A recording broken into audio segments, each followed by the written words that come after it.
Hey, what's going on out there? I would like to welcome every single one of you to Water Your Soil. So before I get into this video, I would like to say, if you're new around here, I have two rules over at this channel. The first rule is for you to always use your own discretion when it comes to credit cards and credit scores. The second rule, that's for you to verify everything that you learn, whether it's here on this channel, another channel, or anywhere. That should be a rule of life. So getting into the video, this is going to be about some credit card news, and honestly, this is news that I'm sure some of you could see coming down the pipeline. A couple of videos ago, I did a credit card news video, and it was regarding Generation Z and their struggle with credit card debt and their struggle with paying off of their bills and how they're adjusting to paying off their bills. Throughout these past couple of months, I even mentioned how Generation Z was struggling so much when it comes to managing credit cards that they were using buy now pay later methods for things such as a cup of coffee. And if you have to do buy now pay later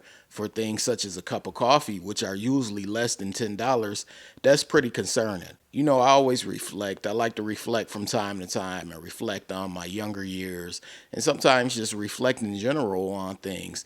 And I remember when I was a kid, I used to always be in a rush to get older. I used to be like, hey, I want to get grown. I want to hurry up and get grown. And the older adults would always say like, hey, enjoy your childhood. Enjoy the things that come along with being a child because it's harder as an adult. And I really didn't understand it. And I'm sure some of you relate to that as well. And I think when it does come to personal finance, that's where a lot of people get caught up with disliking adulthood. But this video is going to kind of touch on that because this credit card news is concerning because the ideology has been the older you get, the more financially responsible you become. But as you're going to see in this credit card news video, that may not be the case. So the way how credit card news works around here is I'll read through the article or I'll read excerpts of the article, and I always leave a link to the article in the description box so that you could give it a read yourself. But I'm not going to prolong any more of your time. I'm going to get right into it, all right? Let's go. So this article is by Bankrate, and it was posted on August 26, 2025. It says, 52% of older Americans carry credit card debt. Here's how it holds them back. It reads, credit card debt is the worst, and it can be especially burdensome for older people. Sadly, it's a common burden. 52% of U.S. adults aged 50 to 64 carry a credit card balance month to month, according to a recent AARP survey.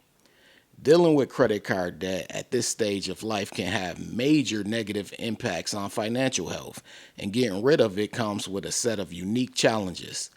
I spoke with David Flores Wilson, a certified financial planner and managing partner at Sinceris Advisory, about older Americans who are dealing with credit card debt and what they can do about it. How older Americans end up with credit card debt. Everyday expenses are the main driver of credit card debt for older credit card holders, as well as home and vehicle costs and healthcare. Here's a breakdown from the AAPR, I believe it said AARP because that was what it was originally about, of the percentage of people who cited the following reasons. Everyday expenses, 31%. Vehicle costs, 23%. Housing costs, 23%. Major household appliance purchase, 20%. Healthcare, 20%. Wilson points out that inflation might be to blame for such expenses contributing to debt. The rising credit card debt also doesn't help. The average credit card APR was around 12% at the beginning of 2010 according to Bankrate data, but in 2025, the average rate stands at slightly above 20%. That's an 8% increase in 15 years. Higher APR charges make it more difficult to pay down debt. The same balance now takes you longer to pay off unless you're consistently making bigger payments. Another factor might be more psychological. Wilson explains that people who rely on their investments for income might adjust their income based on how their portfolio performs. This is what experts sometimes refer to as quote-unquote lifestyle inflation. Credit card debt can be a warning sign of lifestyle creep, a common financial trap that's not always easy to recognize and get out of. It says, what are the impacts of carrying card debt later in life? When you consistently carry a credit card balance in your 50s or 60s, it turns into a crutch. It might help you deal with everyday expenses, but it also limits your financial flexibility and ability to achieve important goals. Let's take a closer look at the effects of credit card debt at this stage of life. And then it just lists numerous things. It says reduced ability to build savings, delayed retirement, reduced wealth building, limited flexibility, and mental health issues. And I'm going to stop right there because what I'm going to do is I'm going to do a video, my next video. So be tuned to my next video. My next video is going to be about how you all can crush your credit card debt and pay off your credit card debt. So be looking out for that video. It'll be coming in a couple of days. Make sure you are looking for my next video. If you're watching right now and you don't have all notifications turned on, do so, because a couple of you have been saying that you aren't receiving my videos and you're not seeing them. Well, you could simply curve that by turning on all notifications. That's clicking on the bell that you see and selecting all. Make sure you do that. That way you'll be receiving my videos. But in relation to this article, it's kind of unfortunate and it's discouraging news because, as I stated earlier in this video, we think as we get older, we become more financially responsible and the financial aspects of life get more easier. But as you see, with more than 50% of older adults having credit card debt and carrying balances, it obviously doesn't. And this is unfortunate because it wasn't what was sold to us when we were younger.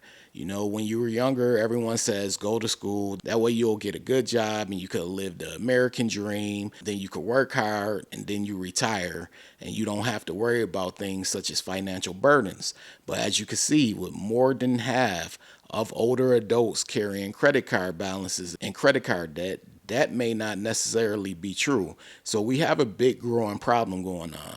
We have the younger generation, Generation Z. They're struggling financially, which is to be expected, but they're also struggling with managing their credit cards. They're not learning how to manage their credit cards, which is very unfortunate. We have to make more of a concerted effort to teach them how to properly use a credit card and how these credit cards could work in your favor. Because I'm telling you right now, these banks, American Express, Chase, just about all these banks, they are targeting the younger generation, Generation Z, with their premium cards now. And they're doing it by enticing them with specific benefits and rewards. And that's a good way to get someone who doesn't know how to manage these credit cards and doesn't have the income to back up the spending that they do in big time credit card debt. And we don't want that. So we have the younger generation in credit card debt. We have the older generation in credit card debt. And of course, millennials and Generation X, they're struggling with credit card debt as well. So all across the board, we have all of our generations struggling with credit card debt. And it's something that we need to start looking into more. Of course, everyone is talking about the points and the rewards and how good these cards are. But even points and rewards, they're not the same like they used to be. Me personally, I got into credit cards back in 2015. And in 2015, the credit card rewards and the value from those rewards were, in my opinion, much better than what they are now, because now the annual fees are higher and it seems like the rewards when it comes to these cards may not be worth it, which is why you see a lot of people closing down their cards and saying, hey, this card is not for me, or they're downgrading. I even downgraded from a card. And I just want you all to be more conscious of your decision when it comes to these credit cards, which is why I bring the news and the data as a little bit of a wake-up call, a little bit of coffee to wake you up. I know I referenced coffee earlier when I said that Generation Z, they're putting coffee on buy now, pay later, but a little bit of coffee to wake you all up and let you all know what's currently going on. I like to pay attention to the numbers and I like to pay attention to the data. Either way, credit card debt is kicking our butts. And the more educated we become regarding it, the better we'll be at avoiding it. And that's what's important to me. But like I stated, my next video after this, I want you all to be looking out for it, because that video is going to be talking about credit card debt and how you can get out of credit card debt and also how you can avoid credit card debt. But anyways, while you're here, I want you to participate in my latest poll. I currently have an active poll on this channel. So the way how you participate is you click on my profile picture that you see right now on the screen, and it's going to take you to the home page of this Water Your Soil channel. Once you're on the home page, you're going to see a section that says post. You're going to click on that post section. You'll see my latest poll as well as my previous polls. Be sure to participate in both. But anyway, if you're new here and you're feeling the vibe, this is Water Your Soil. Be sure to hit the subscribe button, turn on all notifications. That way you don't miss a future video, because I post often. That's clicking on the bell, as I told you earlier, and selecting all. Also, this goes to every single one of you, my subscribers included. Be sure to hit the like button. It literally takes 1 second. It lets the algorithm know you support this video and this channel. And if you're watching on television, you can do it with your remote control. But anyways, I appreciate every single one of you. Thanks for hitting the like button. Thanks for sharing my videos. Thanks for commenting. This is Water Your Soil. Stay tuned to my next video. And I'm out. Hey, what's going on? This is Nell from Water Your Soil. So as someone who went from a 549 credit score all the way up to the 800s, I decided to share the same information that helped me go from poor credit to excellent credit. This book is titled Strategies to Master Credit. I put everything in this book, everything that helped me go from poor credit to excellent credit. All of the information is in this book. So I want you all to purchase this book. A lot of you have already purchased it, but it's available currently right now on Amazon.com and also MasterCreditBook.com. It's titled Strategies to Master Credit. You want this book. It has all the information needed in order for you to go from poor credit to excellent credit, or just simply maintain your good or excellent credit score. So get the book ASAP. And if you want something more in depth, you could take the course over at www.wateryoursoil.com. It's more in depth. There are actually chapters in this course, and it walks you through basically how FICO credit scores come about and how they're determined. And really, once you learn how FICO scores come about and the concept of credit scores, then you're pretty much on your way to either going from poor credit to good credit, or just maintaining a good or excellent credit score. So if you want something more in depth, I have the course over at www.wateryoursoil.com. All right.